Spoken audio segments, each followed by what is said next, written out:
Bismillahirrahmanirrahim. Assalamualaikum warahmatullahi wabarakatuh. Okey, selamat kembali ke sekolah.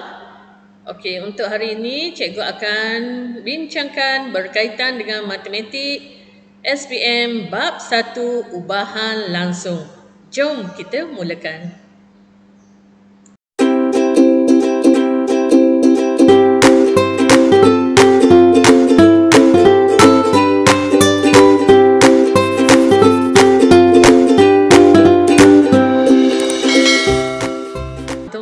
Wabarakatuh dan salam sejahtera. Okey, apa khabar hari ini? Cikgu harap pelajar-pelajar berada dalam keadaan sihat walafiat. Jom belajar matematik. Okey, untuk hari ini cikgu fokuskan kepada matematik tingkatan 5 KSSM bab 1 ubahan. Jom belajar matematik dengan cikgu iaitu Cikgu Ruzilawati. Okey, standard pembelajaran untuk bab ini ialah ubahan langsung iaitu menerangkan maksud ubahan langsung. Okey, apa yang akan anda pelajari dalam bab 1 ubahan? Okey, yang pertama adalah ubahan langsung. Yang kedua ialah ubahan songsang dan yang ketiga ialah ubahan bergabung. Okey, maslahat bab ini, okey, konsep ubahan banyak digunakan dalam kehidupan seharian dan meluas dalam bidang sains dan matematik. Misalnya, mencari jarak yang dilalui dengan laju dalam masa. Okey, contoh kedua ialah mengkaji hubungan antara pesakit dan ubat. Dan yang ketiga adalah mengkaji hubungan antara kedalaman laut dan tekanan air dan lain-lain. Okey, mungkin para pelajar boleh memberikan contoh selepas pelajar-pelajar faham konsep ubahan.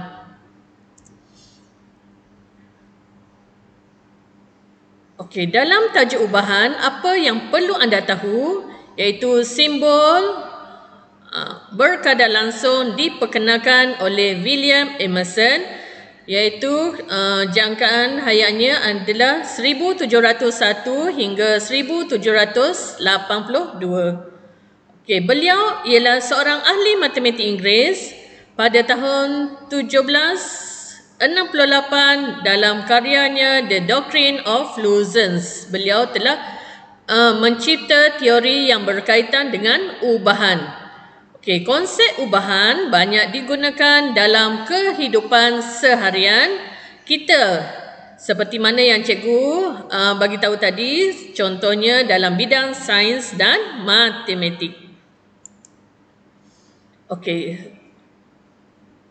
Apakah maksud ubahan langsung? Okey, ubahan langsung menerangkan perkaitan antara dua pemboleh ubah. Dengan keadaan apabila satu pemboleh ubah Y bertambah, maka bilangan pemboleh ubah X juga bertambah. Okey, pada kadar yang sama atau sebaliknya.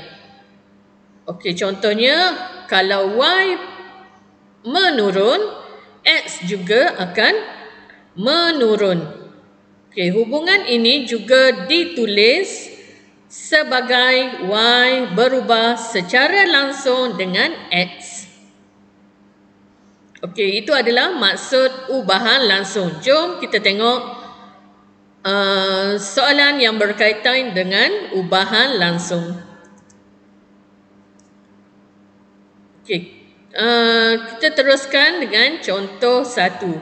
Okey, jumlah gaji seorang pekerja sambilan sebagai juru teknik berubah secara langsung dengan bilangan jam dia bekerja. Okey, nyatakan perubahan pada.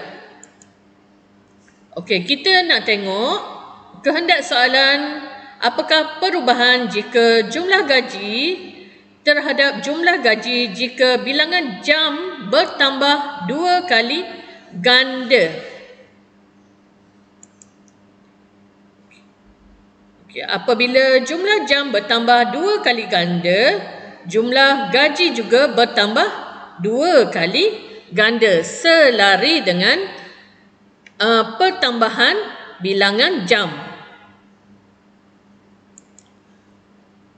Yang kedua, kita perlu nyatakan perubahan pada jumlah gaji jika bilangan jam berkurang sebanyak 40%.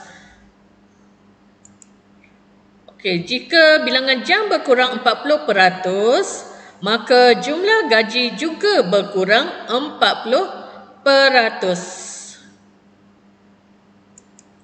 Dan yang ketiga, nyatakan perubahan pada bilangan jam bekerja jika jumlah gaji yang diterima adalah separuh daripada gaji asal.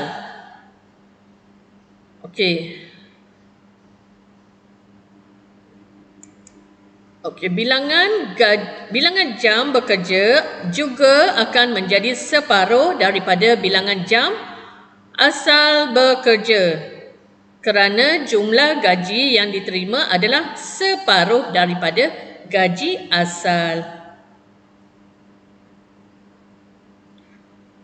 Itu untuk contoh 1. Cikgu harap pelajar sudah mula nampak apakah yang dimaksudkan dengan ubahan langsung. Jika X bertambah, Y juga akan bertambah. Atau jika Y menurun, X juga akan menurun. Kita pergi kepada contoh kedua. Contoh kedua, Puan Azlina ingin membeli kacang merah yang dijual pada harga RMX sekilogram. Nyatakan harga kacang merah jika Puan Azlina membeli Puan Azlina membeli 500 gram kacang merah. Jadi harganya juga akan berkurang separuh daripada harga X sekilogram. Situasi yang kedua, Puan Azlina membeli 2 kilogram kacang merah. Macam mana dengan harganya? Harga kacang merah juga bertambah 2 kali ganda daripada harga X sekilogram. Kerana Puan Azlina membeli 2 kilogram kacang merah. Jadi harganya juga akan bertambah 2 kali ganda. Itu untuk contoh kedua. Jadi kita boleh nyatakan di sini, bagi suatu ubahan langsung, Y berubah secara langsung dengan X. Boleh ditulis sebagai, ini adalah Y berkadar langsung dengan X dalam bentuk hubungan ubahan. Kita boleh juga tulis Y sama dengan KX dalam bentuk persamaan. Dengan keadaan K ialah pemalar. Cikgu ulang semula. Mula-mula Y berkadar langsung dengan X. Kita masih lagi belum boleh mengira dalam bentuk ini. Dan perlu ditukarkan kepada Y sama dengan KX. Ini dalam bentuk persamaan. Bila dalam bentuk persamaan, barulah kita boleh mencari nilai X, K dan Y. Dan K ialah pemalar. Jom kita tengok macam mana cara pengiraan untuk ubahan langsung. Jom. Contoh 3A. Diberi M sama dengan 0.8 apabila N sama dengan 0.125. Ungkapkan M dalam sebutan N jika yang A, M berubah secara langsung dengan N. Okey, kita tulis dulu M berkadar langsung dengan N. M sama dengan KN. Okey, jadi kita akan masukkan nilai 0.8 sama dengan K darab dengan 0.125. Okey, macam mana untuk mengira K? K sama dengan 0.8 bahagi dengan 0.125. Dan dapatlah K iaitu pemala sama dengan 6.4. Okey, apabila dapat pemala, kita akan gantikan semula pemala dalam persamaan. Maka M sama dengan 6.4 N. Okey, itu saja untuk contoh 3A. Senang saja. Kan? Okey, bagi pelajar-pelajar yang dapat jawapan sama dengan cikgu, cikgu ucapkan tahniah dan very good.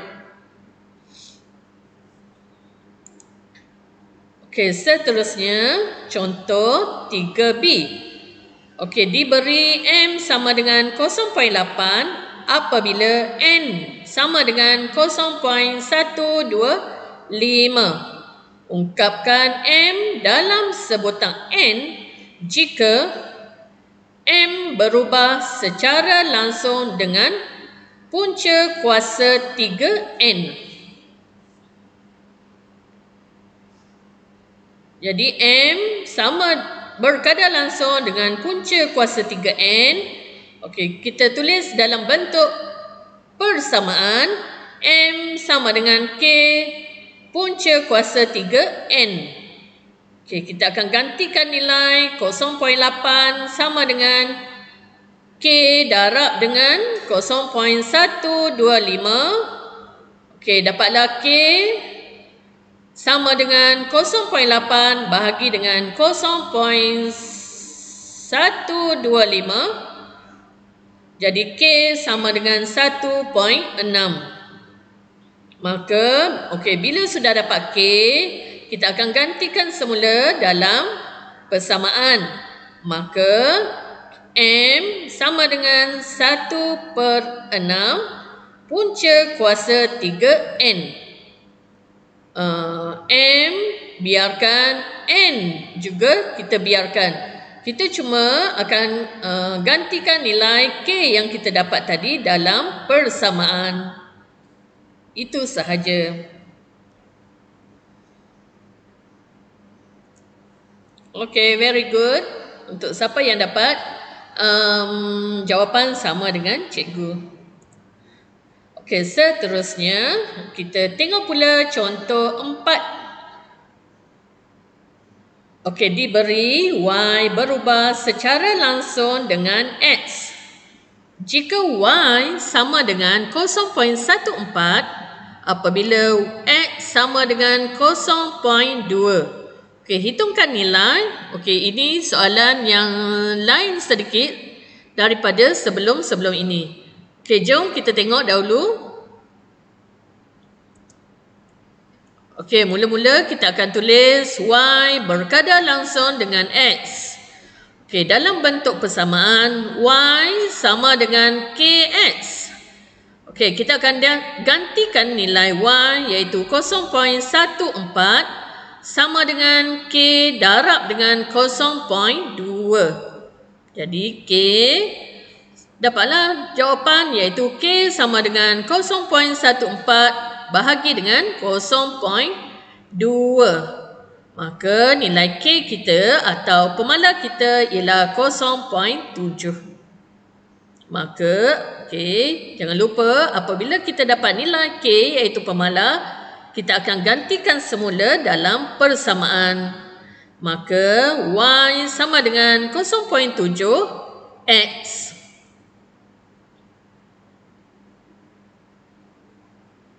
Okey, seterusnya. Okey, daripada persamaan barulah kita tengok kehendak soalan. Kehendak soalan, hitungkan nilai Y apabila X sama dengan 5. Okey, senang saja apabila kerana kita sudah dapat persamaan ubahan tadi. Okey, daripada perkataan maka tu Y sama dengan 0.7X. Jadi kita akan gantikan X sama dengan 5 dalam persamaan. Jadi Y sama dengan 0.7 darab dengan 5. Jadi Y sama dengan 3.5. Jadi awak terus darab sajalah. Sebab kita sudah ada persamaannya. Okey, itu untuk soalan A. Okey, seterusnya untuk soalan B. Hitungkan nilai X apabila Y sama dengan 0.875. Okey, maka Y sama dengan 0.7. Okey, ini adalah persamaan tadi. Y sama dengan 0.7X. Jadi kita akan gantikan Y sama dengan 0.875 sama dengan 0.7 darab dengan X. Jadi X sama dengan 0.875 bahagi dengan 0.7. Okey, ini adalah basic kepada matematik, macam mana nak dapatkan nilai X. Jadi X sama dengan, boleh tekan kalkulator. Okey, X sama dengan 1.25.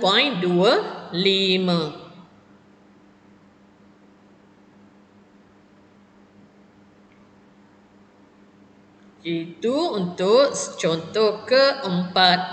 Okey, very good. Sekiranya pelajar-pelajar dapat jawapan sama dengan cikgu.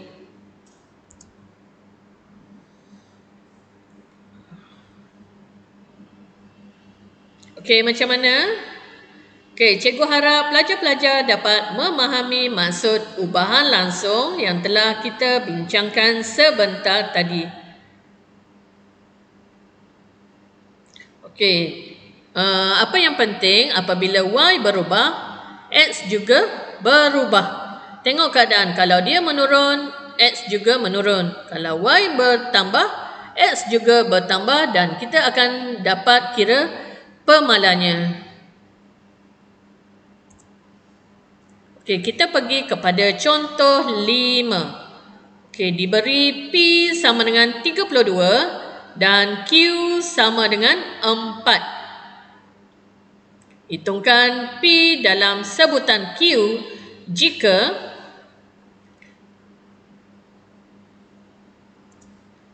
okey, yang pertama ialah P berubah secara langsung dengan Q kuasa 3. Okey, mula-mula kita tulis dalam bentuk ubahan P berkadar langsung dengan Q kuasa 3. P sama dengan K Q kuasa 3. Okey, kita gantikan nilai 32 sama dengan K 4 kuasa 3. Okey, berapa 4 kuasa 3? 4 kuasa 3 adalah 4 darab 4 darab 4. 3 kali.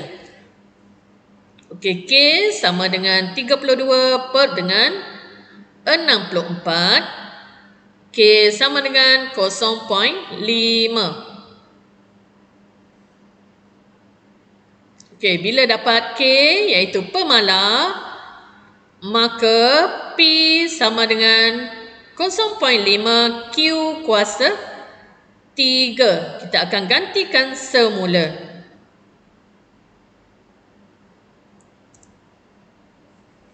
Itu untuk soalan yang pertama. Okey, yang kedua, seterusnya P berubah secara langsung dengan punca kuasa 2 Q. P. Okey, apa yang perlu kita tulis? Kita perlu tukarkan kepada bentuk persamaan iaitu P berkadar langsung dengan punca kuasa 2 Q. P sama dengan K punca kuasa 2 Q.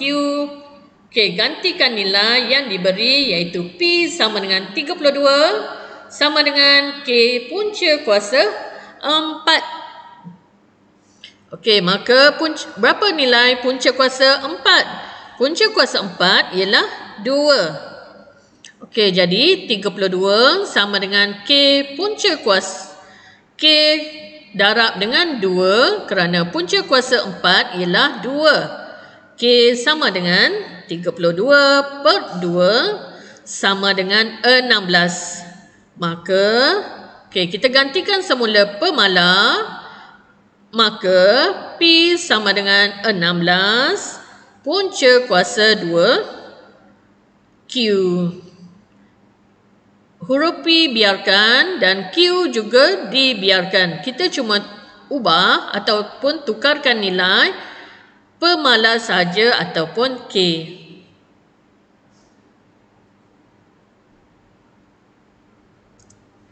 Okey, good job. Sekiranya pelajar-pelajar dapat mengira bersama-sama dengan cikgu dan dapat jawapan yang betul sama-sama dengan cikgu. Good job. Okey, boleh bagi tepukan untuk diri sendiri. Okey, cikgu pergi kepada contoh 6. Okey, contoh 6, bilangan patah perkataan yang ditype A oleh Puan Suria berubah secara langsung dengan masa menaik T minit. Jika Puan Suria menaip 270 patah perkataan dalam masa 6 minit, hitungkan masa yang digunakan olehnya untuk menaip 675 patah perkataan.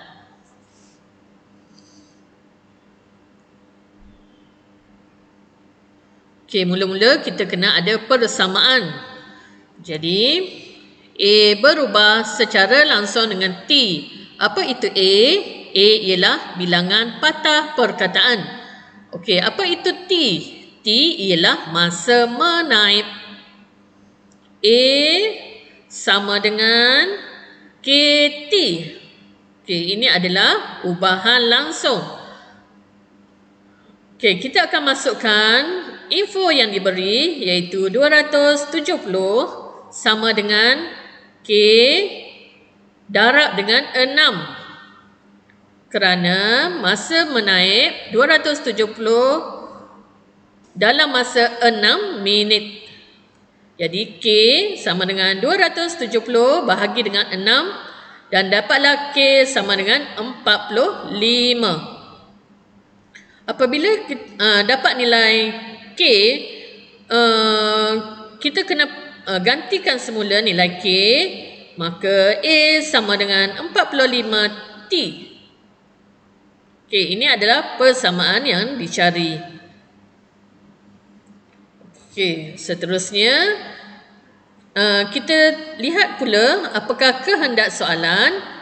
Kehendak soalan ialah hitungkan nilai yang digunakan olehnya untuk menaip 675 patah perkataan. Okey, apabila A sama dengan 675, maka A sama dengan 45T.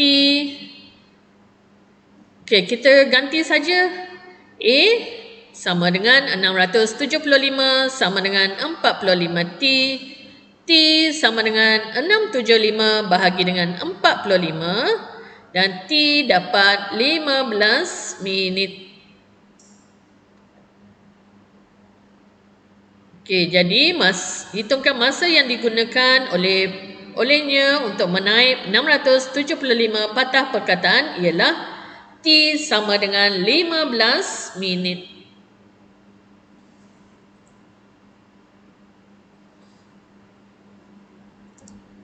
Okey, good job. Sekiranya pelajar-pelajar dapat menjawab sama dengan cikgu.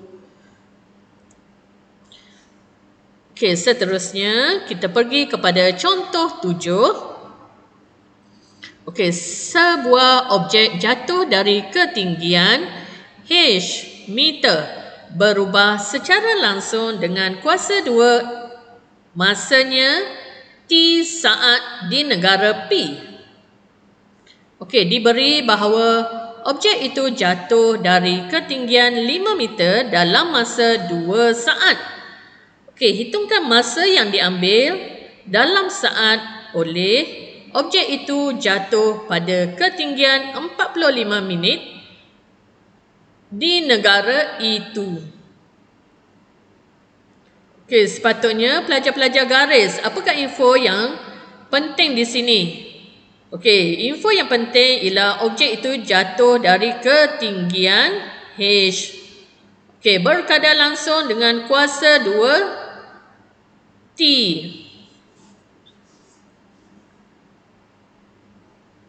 Okey, apabila objek itu jatuh ketinggian 5 meter 2 saat. Okey, info lagi. Okey, kehendak soalan apakah hitungkan masa yang diambil dalam saat objek itu jatuh pada ketinggian 45 minit di negara itu. Okey, jom kita tengok jalan penyelesaiannya. Okey, seperti biasa untuk tajuk ubahan mula-mula kita akan tuliskan persamaannya. H berkadar langsung dengan T kuasa 2. H sama dengan K T kuasa 2. Okey, kita akan gantikan dengan info yang diberi iaitu 5 sama dengan K darab dengan 2 kuasa 2. Jadi 2 kuasa 2 ialah 4. Jadi K sama dengan 5/4. Okey, tekan kalkulator. K sama dengan 1.25. Maka H sama dengan 1.25 T kuasa 2. Okey, nilai K yang kita dapat iaitu pemala kita akan gantikan semula dalam persamaan. H sama dengan 1.25 T kuasa 2. Okey, kita baru saja dapat persamaan. Okey, kita perlu hitungkan masa yang diambil pada ketinggian 45 meter. Okey, jom kita kira. Okey, apabila H sama dengan 45, maka H sama dengan 1.25 T kuasa 2. Ini persamaan yang kita dapat tadi. Okey, kita akan gantikan H sama dengan 45 sama dengan 1.25 T kuasa 2. Okey, macam mana nak kira T kuasa 2? T kuasa 2 sama dengan 45 per dengan 1.25. T kuasa 2 sama dengan 36.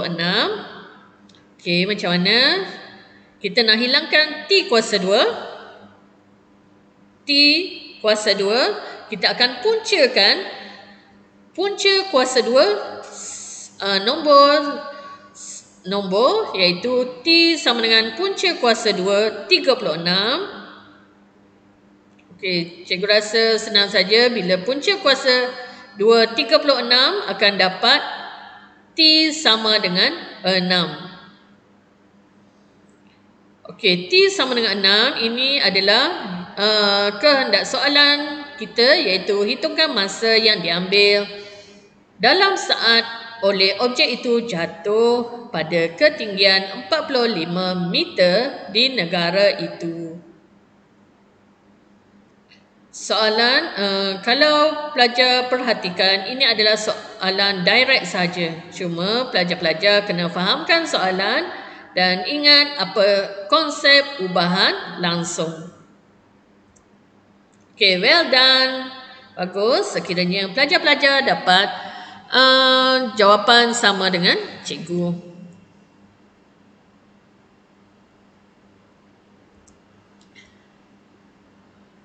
Okey, itu saja perkongsian bagi tajuk ubahan untuk ubahan langsung untuk hari ini. Jangan lupa like, subscribe, komen dan share channel Cikgu Ruzilawati. Okey, terima kasih semua. Jumpa lagi daripada saya Cikgu Ruzilawati. Semoga ilmu pada hari ini bermanfaat untuk pelajar-pelajar semua. Sekian saja. Assalamualaikum dan jumpa lagi. Bye-bye.